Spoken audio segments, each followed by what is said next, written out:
When we decided to do this podcast, I had a few people in mind who I wanted to reach, who I wanted to help, or wish I had helped in hindsight.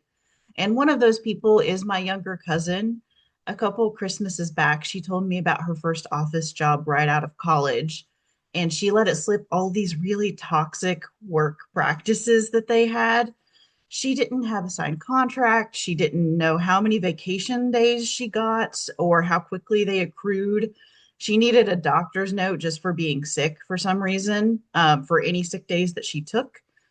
She didn't get much job training. The list was very long. And I was probably yelling by the end of it because I kept hearing things that I hated.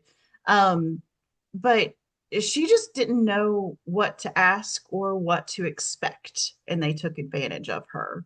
Um, I gave her some talking points and a toolkit to utilize going forward, but so much damage was done.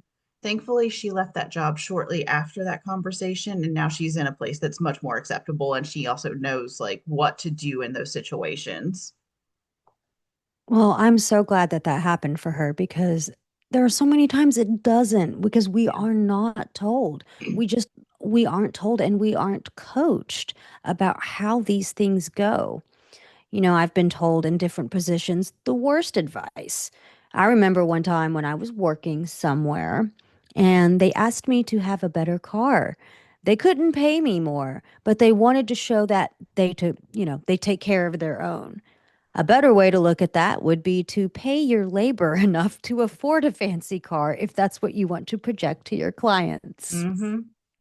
So I'm very cautious about sales jobs now because so much of it is based on appearance, not about how much they actually pay. Yeah, and I think your experience, my cousin's experience, I think it's way too common.